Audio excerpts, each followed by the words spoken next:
Bom, meu nome é Tiago, sou pastor na Igreja Presbiteriana do Planalto, em Brasília, como o pastor Sávio disse.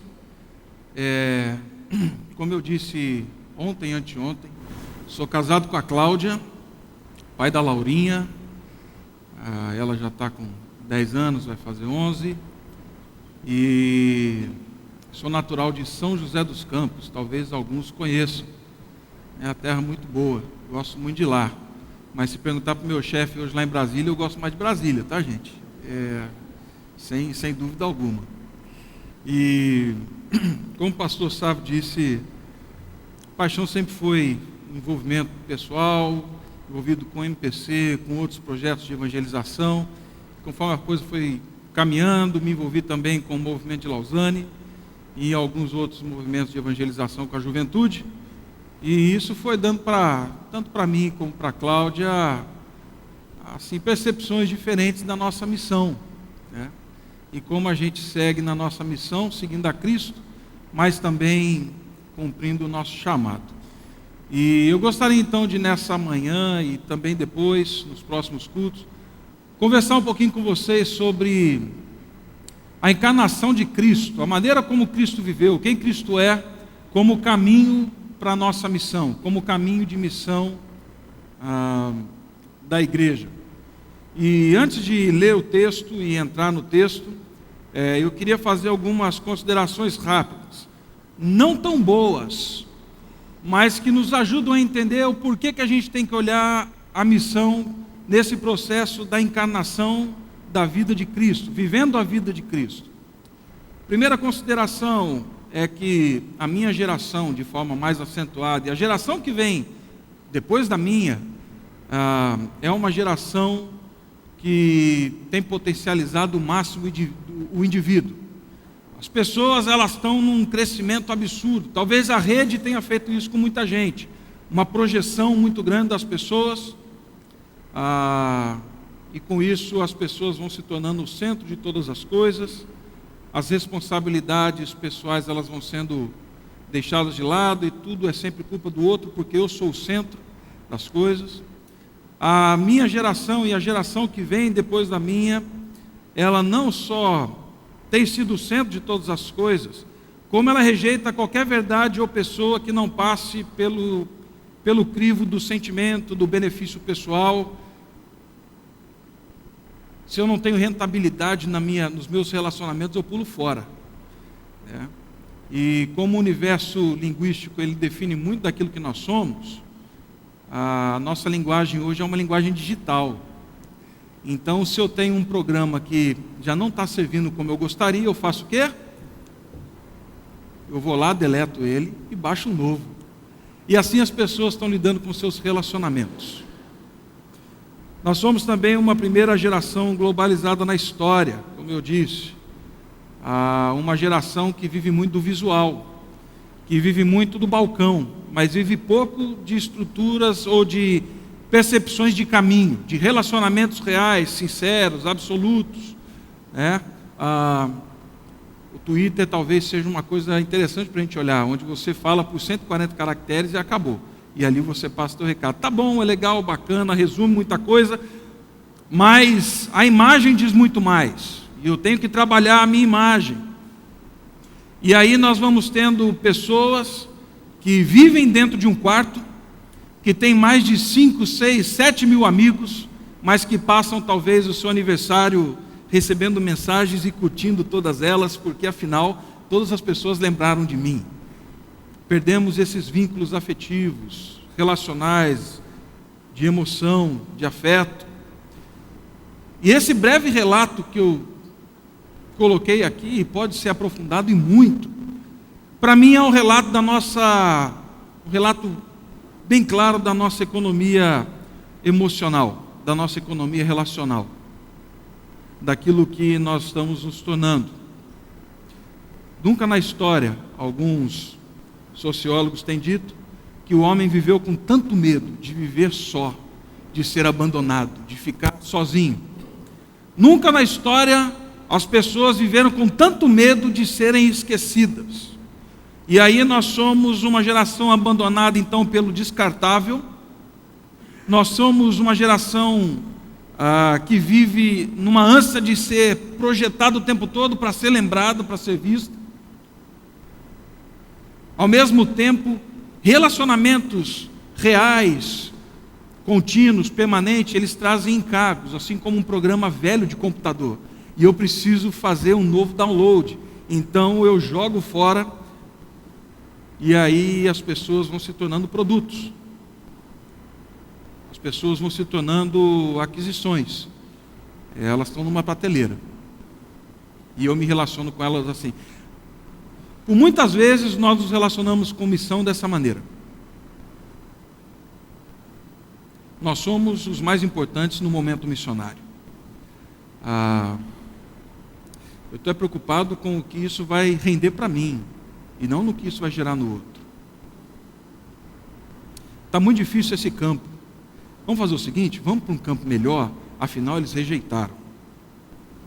E aí a gente parte para outros relacionamentos. Como a gente responde isso? Como a gente responde esse jeito de viver das grandes cidades? Como a gente responde esse jeito de viver dos grandes centros? Abra sua Bíblia comigo, por favor, no Evangelho segundo João, no capítulo 17.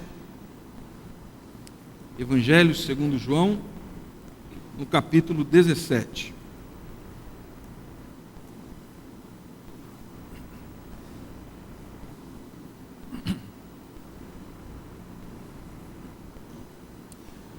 O capítulo 17 de João é um texto que tem ali, algo muito interessante, porque é a conversa de Deus com Deus, é a conversa de Jesus, Deus Filho, uma conversa com Deus Pai. Muitas orações são encontradas nos evangelhos, mas poucas orações são tão detalhadas como a gente tem aqui no Evangelho segundo João. A gente percebe ela do começo ao fim nessa conversa de Jesus com o Pai. E nesse momento de conversa de Deus com Deus, do Filho com o Pai, ali no verso 17, do capítulo 17, Jesus, na oração com Deus, ele diz o seguinte: santifica-os na verdade, a tua palavra é verdade. E aí ele continua dizendo: assim como tu me enviaste ao mundo, também eu os enviei ao mundo. Perceba bem, Jesus não está falando com os seus discípulos, Jesus ainda está falando com Deus Pai. Jesus não só pede por aqueles discípulos, mas nos versos seguintes, principalmente no verso 20, fica claro. Ele diz assim: não somente rogo por estes, mas também por aqueles que vierem a crer em mim por intermédio da sua palavra. Nessa oração, Jesus pede ao Pai algo sobre os seus discípulos, mas ele me inclui e te inclui nela. Ele não fala só deles, ele fala assim: eu quero orar também por aqueles que um dia vão vir a crer em mim. Sabemos da história, Jesus entra em Jerusalém, ele vai para a cruz, ele morre, ele ressuscita, e lá no capítulo 20, no verso 21, capítulo 20, verso 21, Jesus aparece aos seus discípulos, e aquilo que tinha sido uma oração ao Pai lá no capítulo 17, agora Jesus transforma numa ordem. Olha só para o verso 21 do capítulo 20. Disse-lhe, pois, Jesus outra vez: paz seja convosco. Assim como o Pai me enviou, eu também vos envio ao mundo. Essas duas frases, gente, do João 17 e João 20, elas dizem muito para a gente sobre essa dimensão da missão, uma dimensão mais profunda da nossa missão, do nosso envio ao mundo. Porque o nosso envio ao mundo como missionários, como povo de Deus, não é visto pela salvação de almas.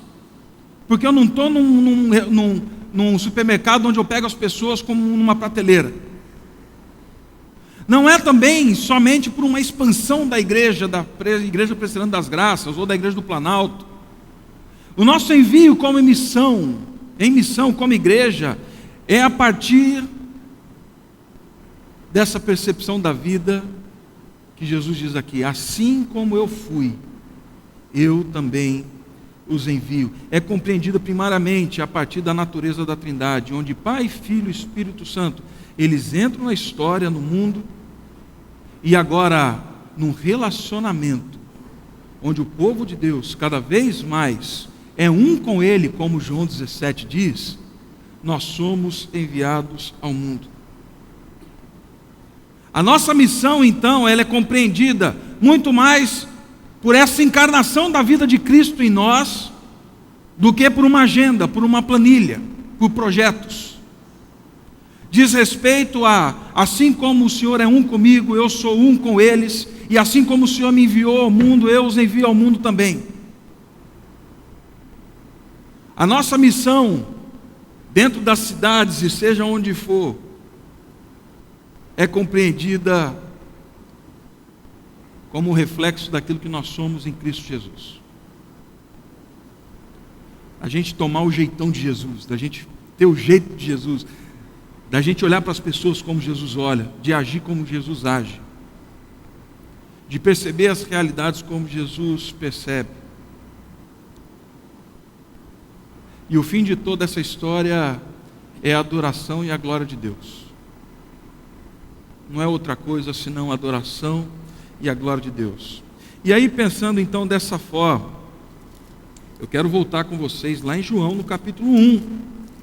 Porque João, capítulo 1, diz muito bem como Cristo foi enviado ao mundo. E talvez aqui em João, eu e você, a gente encontre algumas percepções sobre como nós somos enviados ao mundo. Assim como o Pai me enviou, eu vos envio. Como Cristo foi enviado ao mundo.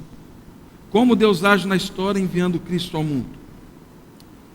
Quero ler aqui do verso 1 até o verso 14. Evangelho segundo João, no capítulo 1. No princípio era o Verbo, e o Verbo estava com Deus, e o Verbo era Deus. Ele estava no princípio com Deus. Todas as coisas foram feitas por intermédio dele, e sem ele nada do que foi feito se fez. A vida estava nele, e a vida era a luz dos homens. A luz resplandece nas trevas, e as trevas não prevaleceram contra ela. Houve um homem enviado por Deus, cujo nome era João. Este veio como testemunha, para que testificasse a respeito da luz, a fim de todos virem a crer por intermédio dele. Ele não era luz, mas veio para que testificasse da luz, a saber, a verdadeira luz que vindo ao mundo ilumina todo homem. O Verbo estava no mundo, o mundo foi feito por intermédio dele, mas o mundo não o conheceu. Veio para o que era seu, e os seus não o receberam. Mas a todos quantos o receberam, deu-lhes o poder de serem feitos filhos de Deus, a saber, aos que creem no seu nome, os quais não nasceram do sangue, nem da vontade da carne, nem da vontade do homem, mas de Deus. E o Verbo se fez carne e habitou entre nós, cheio de graça e de verdade. E vimos a sua glória, glória como do unigênito do Pai.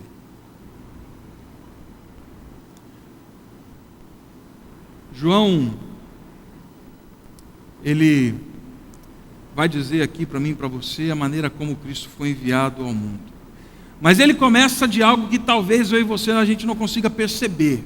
É algo que está muito além da nossa percepção.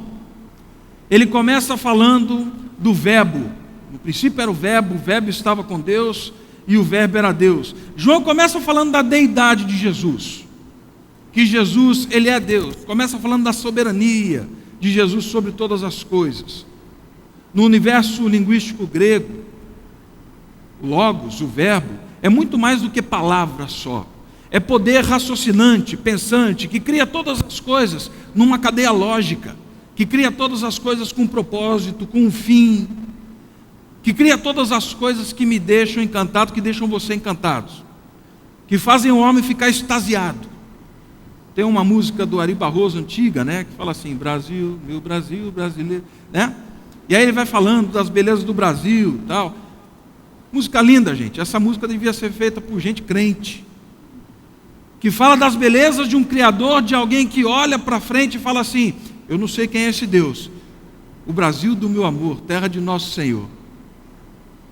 É pedra cantando.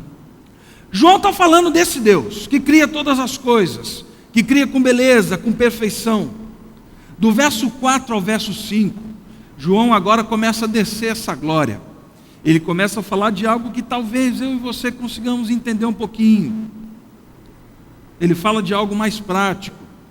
Ele vai falar que esse Deus, o Verbo, Criador de todas as coisas, Ele é a luz. Ele é a luz dos homens, que vindo ao mundo iluminou a todos. E as trevas não prevaleceram contra essa luz. João não disse que as trevas não prevalecerão. Ele já disse que as trevas não prevaleceram contra essa luz que brilhou. E ela continua brilhando até hoje. João descreve aqui não uma luta de poderes entre trevas e luz. João está falando que a luz brilha e que onde a luz brilha, as trevas não têm vez. As trevas cessam, elas vão embora. A realidade que João fala é de salvação e de pecado, morte. No verso 6 ao verso 9, aí o João coloca o pé no chão. Aqui parece que a coisa começa a tomar forma, começa a tomar jeito. Ele fala de João Batista. Pronto, começou a ficar mais perto da gente. Ele fala que veio um homem enviado por Deus, cujo nome era João Batista. Ele não era luz, mas veio para que testificasse da luz. Ele vai falar desse João que vinha testemunhando de Jesus, abrindo o caminho para que Jesus viesse. E do verso 10 ao verso 13, então João vai fazer um sumário, digamos assim, da obra de Cristo. Onde ele diz: essa luz, ela veio para os que eram seus, mas os seus não receberam. E aí João fala de algo maravilhoso. Mas a todos quantos o receberam, deu-lhes o poder de serem feitos filhos de Deus, a saber, aos que creem no seu nome. Eles nasceram da vontade de Deus. Todos esses versos mostram para mim e para você que existe uma história por trás da história. Existe uma história por trás do mal, porque a nossa tendência como crente é muitas vezes olhar e falar assim: Senhor, não tem jeito, manda fogo do céu para queimar logo esse povo miserável. Mas o que o Evangelho de João está dizendo para mim e para você é que a nossa história não é só a história do mal, é a história de um Deus que entra e que age com graça e com misericórdia, salvando pessoas.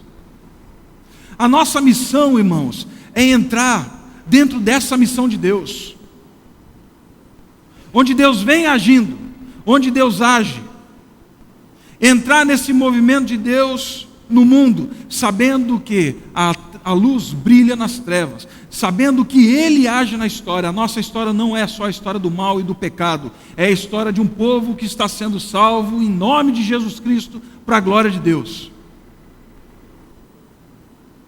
E aí a gente chega no nosso verso aqui, no verso 14, é onde eu quero parar com vocês. E aqui é o momento onde João, ele dá aquela estacionada no carro e fala assim: agora eu vou explicar para vocês como tudo isso funciona. Quero deixar claro para vocês como tudo isso aconteceu. Então ele diz aqui no verso 14: e o Verbo se fez carne. E o Verbo se fez carne. Meus queridos, a encarnação de Cristo para mim, eu não sei para você, mas para mim a encarnação de Cristo é um mistério e vai continuar sendo um mistério até eu morrer. Eu não sei quantos de vocês já estiveram diante de uma barragem grande, uma represa, né? Ali na barragem mesmo, onde você olha aquele universo de água que vai embora a misturar o céu lá no finalzinho junto com a água, igual quando você olha para o mar. E aí você está em pé naquela barragem, falando assim: meu Deus, como é que esse muro aqui consegue reter a força dessa água? Mas para mim é mais do que isso. É tentar falar que uma represa toda foi retida com um muro de arrimo, com um tijolinho só. O que João está descrevendo é o Todo-Poderoso, o que cria todas as coisas, com uma cadeia lógica. O Verbo, agora se tornando como um de nós, como uma de suas criaturas. João não está dizendo que ele deixou de ser quem ele é, mas João está dizendo aqui que quando ele se encarna, ele se entrega a todas as limitações da carne. ele vem ao mundo tal como o mundo é. Jesus se reduz a uma geografia, Jesus se reduz a uma cultura particular, a um modus vivendi. E aí nesse relacionamento Jesus começa, do verbo se fez carne. Ali, enquanto ele vive, ele cria um relacionamento de identidade, de pertencimento e, assuste, meu irmão, de igualdade com a humanidade. Ele estabelece um relacionamento de igualdade com a humanidade. Ele não faz o que a humanidade faz, mas ele se torna como um de nós. Porque aquilo que não fosse assumido não poderia ser redimido. E Jesus veio para redimir todas as coisas. Então ele assume toda a humanidade. Nesse movimento, Jesus ele conhece a história humana. Ele põe o pé no chão. Jesus convive com as pessoas. Jesus compartilha as alegrias e a dor. E na cruz ele mostra que ele se compromete com essa história. E aí, aqui nós paramos para perceber algo extraordinário do movimento de Deus.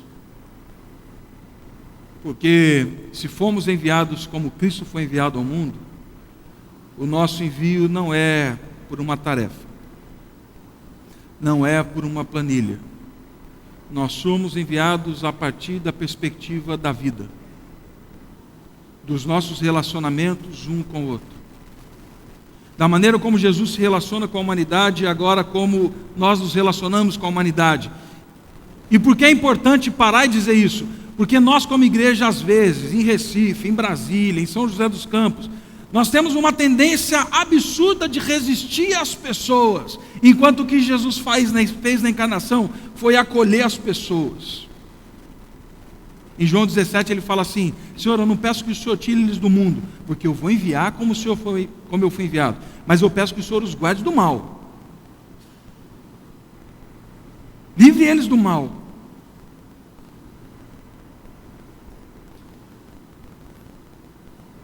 Quando eu saía para fazer evangelismo com a MPC, em semáforo e tal, a gente usava aquelas 4 leis espirituais.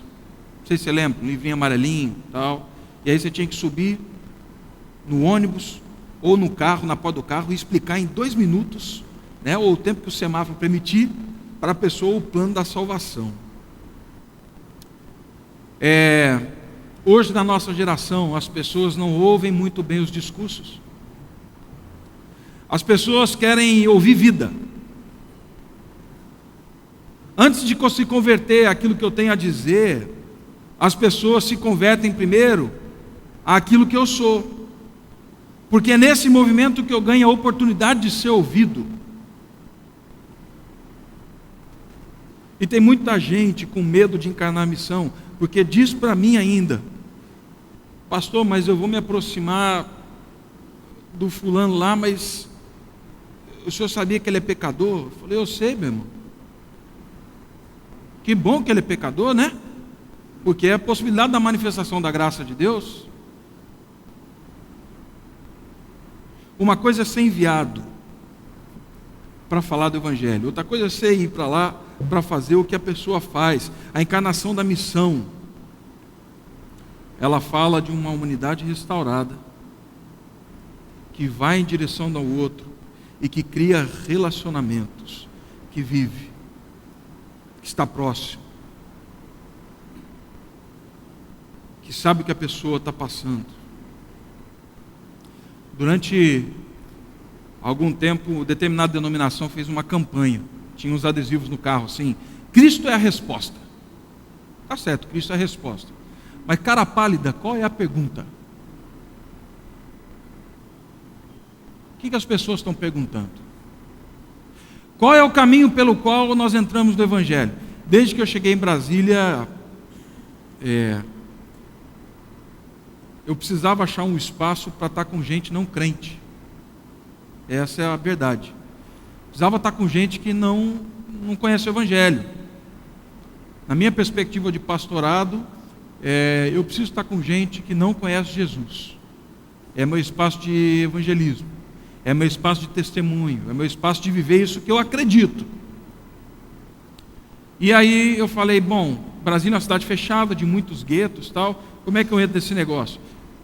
Eu fui fazer jiu-jitsu, 4 anos estou lutando jiu-jitsu.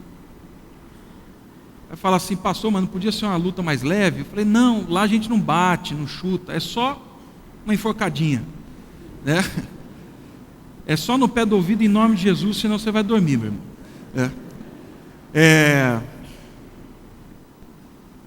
Fui chegando, fui me aproximando, agente secreto de Jesus. Não falei que eu era pastor, gente.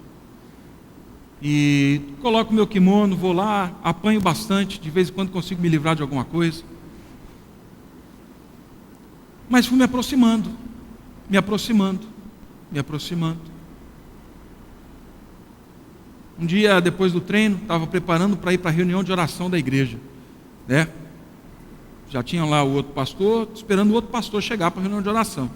E eu estou lá trocando de roupa, tal, enfim. E aí, enquanto eu estava trocando de roupa, um outro amigo que treina comigo falou assim: rapaz, você tem filho? Eu falei, tenho uma filha bacana. Falou assim, eu também tenho. Falei, opa, falou de filho, está querendo falar alguma coisa. Não é possível. Tem pergunta que fala assim, conversa comigo. Eu falei assim, rapaz, você tem filho? Peguei minha toalha, sentei no banco.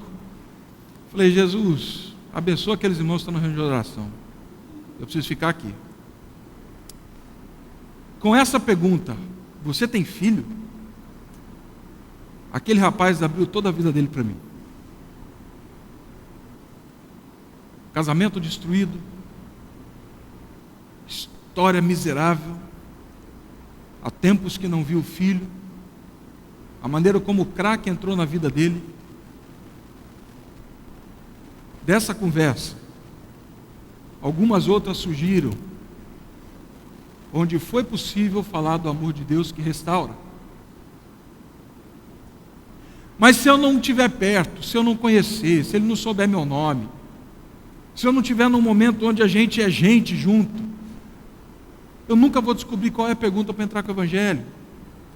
Mesma coisa aconteceu num outro momento, onde um rapaz olhou para mim e falou assim: Tiagão, você é pastor, né? Eu falei, sou. Ele falou assim, cara, por que quando eu fumo um bagulho eu não consigo chegar perto de Deus? Eu falei, é lógico, né? Você vai ver gnomo, vai ver duende, mas de Deus você não vai ver, meu irmão.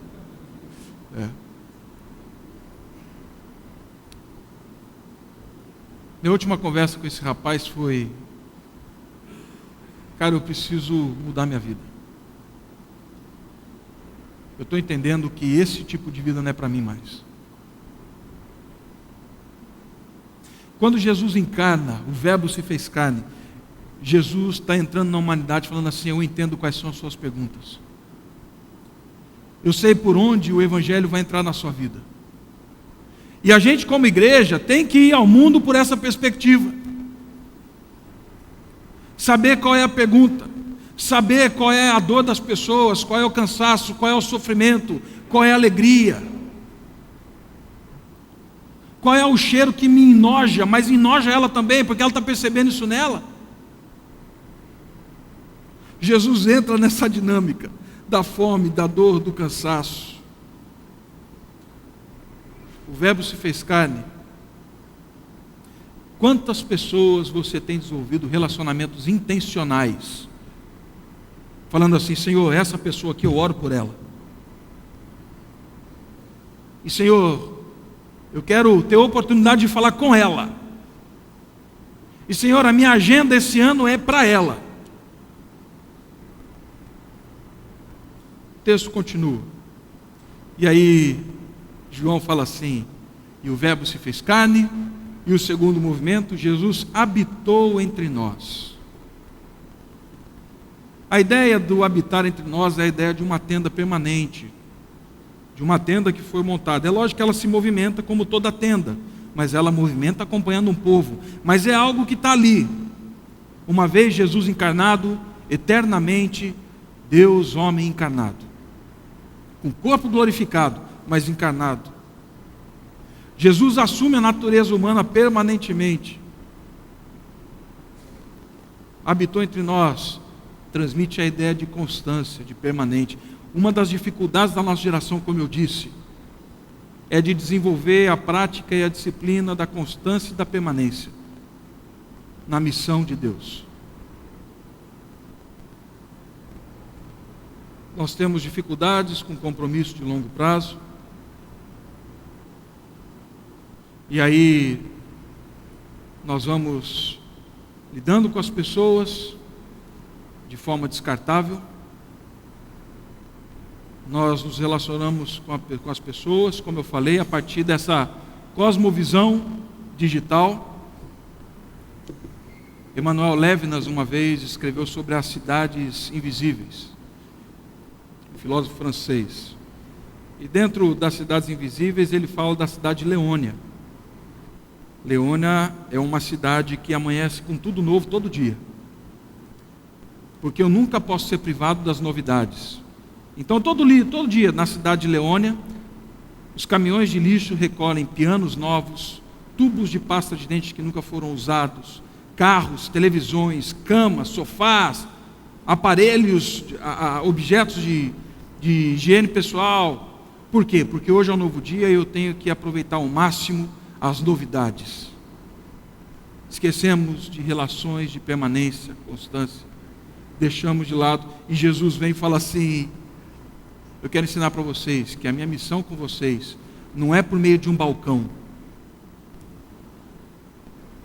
Como eu disse ontem, não é por meio de um relacionamento onde eu dou aquilo que você quer, aquilo que você precisa, e você me dá um pouquinho de volta. A minha relação com vocês não é por um balcão. A minha relação com vocês é uma relação de caminho, de constância, de permanência, de construção da história.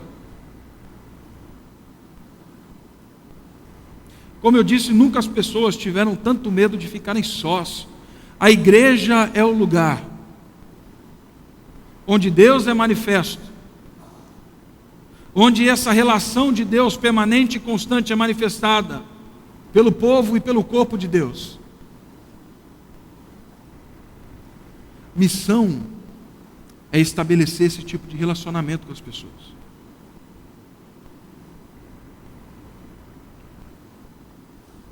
O Verbo se fez carne e habitou entre nós, e essa habitação, essa tenda, ela tem dois ambientes, tem duas paredes. Jesus é simples, tá, gente? Não precisa de muitos quartos. Os dois ambientes são graça e verdade. Graça e verdade. O pastor Ricardo Barbosa uma vez definiu graça de forma muito interessante. E ele fez uma distinção, Ele falou assim: justiça é quando nós temos aquilo que nós merecemos. Quando eu era criança, num gesto de amor e de carinho, a minha irmã, eu quis deixar uma marca que ela pudesse lembrar de mim pro resto da vida. Então eu tirei a rodinha da bicicleta e maiei a rodinha na cabeça dela, bem na testa assim, Mas aquele dia a mãe pegou e eu apanhei bonito. Isso foi justiça.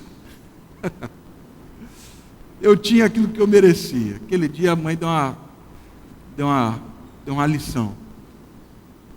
Misericórdia é quando nós não temos aquilo que merecemos. Misericórdia seria a minha mãe chegar e falar assim: meu filho, vem aqui. Tua irmã está com um ponto aqui na testa. Eu estava pronto para te dar uma sova, mas eu não vou dar. Nós vamos conversar. Misericórdia. Graça seria depois de eu ter maiado essa rodinha na cabeça da minha irmã, a minha mãe chegar em casa e falar assim: meu filho, estou aqui um videogame para você. Eu queria dizer para você que você é um bom filho. Eu acolho vocês.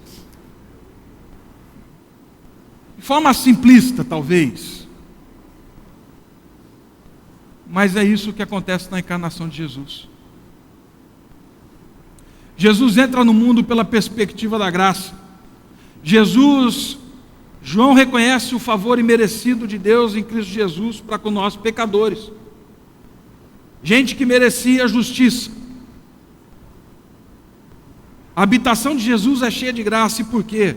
Porque se a salvação de Cristo encontrasse méritos em mim, meus irmãos, eu estava puxando a fila do inferno. Se a salvação encontrasse méritos em mim, eu era o primeiro ali. A graça, ela não avalia, não segrega. Porque senão todos vocês estariam condenados também. A graça, ela está aberta a todos quantos o receberam. É isso que diz João. E aí nós encontramos um texto clássico: pela graça sois salvos mediante a fé. Isso não vem de vós, é dom de Deus. A mensagem de Cristo é do favor imerecido de Deus. Em Lucas 9, tem algo uma cena que diz muito sobre, às vezes, sobre a nossa ação missionária. Jesus está indo para Jerusalém. E ele pede para que os discípulos passem à frente e entrem no vilarejo para preparar pouso para eles. Porque Jesus devia estar cansado, gente. Jesus cansava, né? Precisava dormir, precisava comer e tal. E aí os discípulos vão. Quando eles chegam, era um vilarejo samaritano, Lucas 9, 51. Depois você pode conferir lá, está lá. Eles chegam, era um vilarejo samaritano. Ao verem, diz o texto, que eram judeus e que estavam decididos a ir para Jerusalém, diz o texto que o vilarejo samaritano rejeitou receber Jesus e os discípulos. Então os discípulos voltaram correndo para Jesus e falaram assim: Senhor, eles disseram que não vão nos receber. A gente vai ter que andar pelo menos mais uns 15 quilômetros aí. E aí um dos discípulos, num movimento muito claro missionário, ele diz assim: Senhor, tem uma boa ideia. Oremos para que Deus envie fogo do céu e consuma toda essa vila de pecador miserável, safado. E aí Jesus indo para Jerusalém, eu imagino que ele falou assim: vocês não entenderam nada ainda.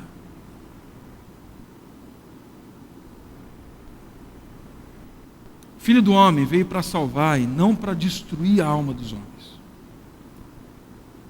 Mas antes de falar isso, ele fala assim: vocês não sabem de que espécie de espírito vocês são. Se vocês se assemelham a mim, vocês falam de graça. Gente, vamos parar de fazer missão pregando inferno. Vamos parar de fazer missão com o desejo de ver a fogueira santa de Israel. Queima todo mundo, Senhor.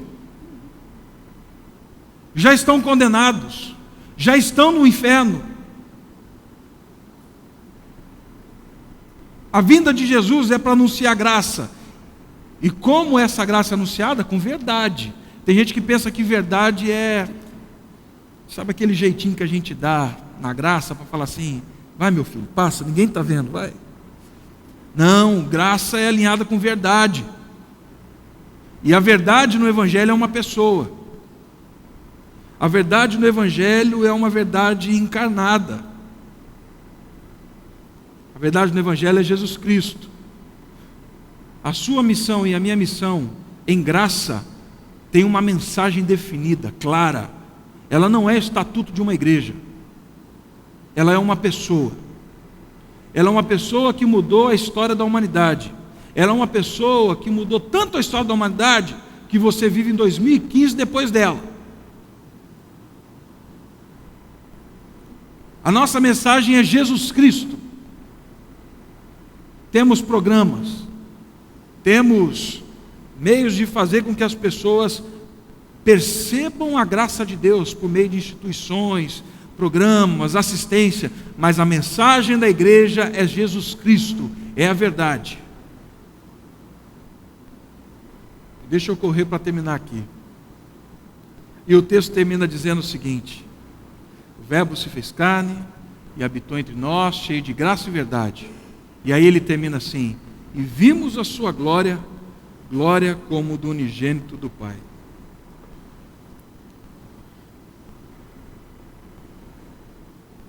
João termina de forma inesperada, pelo menos para mim. João poderia ter falado: no princípio era o Verbo estava com Deus e vimos a glória do Pai. Ele era a luz dos homens e vimos a glória do Pai. Ele poderia ter dito: e todos aqueles que nele crerem serão salvos, e aí veremos a glória do Pai. Mas não. O João decide falar que ele viu a glória do Pai depois de dizer que o Verbo se fez carne e habitou entre nós. Lembre-se que João está escrevendo isso depois de viver com Jesus Cristo. A glória do Pai que João vê é no Cristo encarnado. João não está dizendo que viu a glória do Pai no Verbo. Ele está falando assim: eu vi a glória do Pai quando Deus entrou na história e morou comigo, quando Ele andou comigo. Ele está dizendo que ele viu a glória de Deus no Cristo autolimitado. Apocalipse 4 e 5, eles escrevem já João na velhice numa outra realidade. Até o capítulo 3, Jesus mandando as cartas para a igreja. O capítulo 4 inicia falando que ele viu uma porta abrindo no céu. E João vê por dentro dessa porta agora uma realidade que ele já não percebe nesse mundo, mas ele vê. E aí nós entramos no capítulo 5, onde João vai dizer que ele viu na mão direita daquele que estava sentado no trono um livro. Esse livro falando dos desígnios de Deus, da história da humanidade, a consumação da história. Mas João diz que ao ver o livro, ele viu que ninguém foi achado digno de abrir o livro. Ninguém. E a descrição aqui em Apocalipse é que João, ele cai de joelhos e chora. Ele chora amargamente, porque não foi achado ninguém digno de abrir o livro. Enquanto esse homem está em choro, está em pranto, um dos anciãos olha para ele e diz assim: chora não, João. Eis um que pode abrir o livro. E no verso 6 ele diz assim: então vi no meio do trono e dos 4 seres viventes, e entre os anciãos de pé, um cordeiro como tendo sido morto. E tem algo aqui que não combina. Porque o ancião, quando fala para João, eis um que pode abrir o livro, ele fala assim: o único que pode abrir o livro é o leão da tribo de Judá. Mas quando João levanta os olhos, ele não vê o leão. Ele vê o cordeiro como tendo sido morto, que ressuscitou.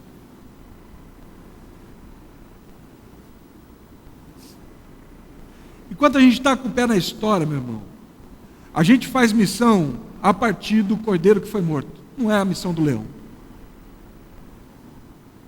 O leão, os céus e a glória vêm. Mas quem está com o pé no chão, quem está com o pé na história, quando olha para cima, vê o cordeiro. E é o cordeiro que é digno de abrir o livro. É o cordeiro que encarnou. É o cordeiro que disse: eu não tenho onde reclinar a cabeça. É o cordeiro que chorou. É o cordeiro que foi para a cruz.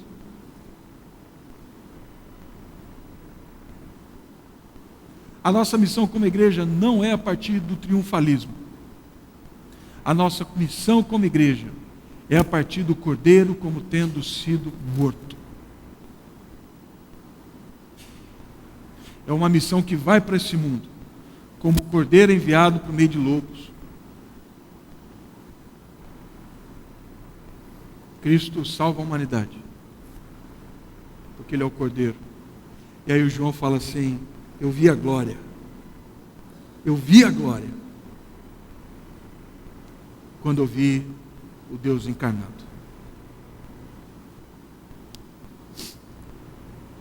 A gente tem que ir para as pessoas como o cordeiro foi. E o mundo vai ver a glória de Deus e vai louvar a Deus, como descreve Apocalipse depois, no dia que ele vê uma igreja que não reclama para si os direitos do leão, mas que está disposta a ser serva como cordeiro. É nessa perspectiva que João fala, eu vi a glória de Deus. Assim, meus irmãos, somos enviados ao mundo, não porque a gente tem uma planilha.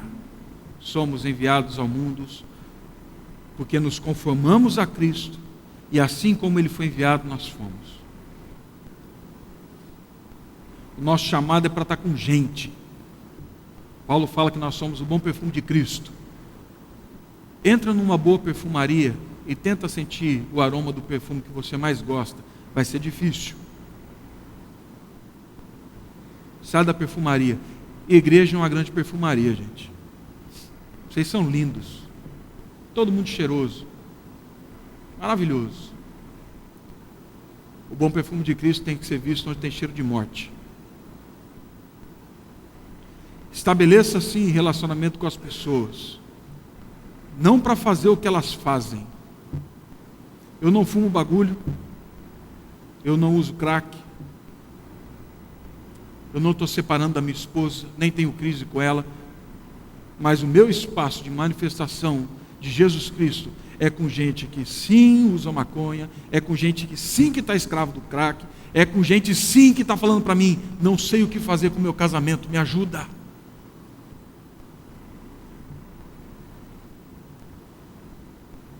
Saiba que tão pecador quanto você, ele é, e vice-versa. E que a graça que te alcançou, alcança ele. E mais, quando for pedido para você, quem você é, a quem você se parece, com quem você se parece, a quem você se assemelha, fala assim, rapaz, eu queria ser visto como cordeiro. Eu estou para te servir aqui como o cordeiro serviu na cruz. Quem sabe a nossa missão com a igreja vai manifestar a glória de Deus por onde a gente passa. Deus os abençoe.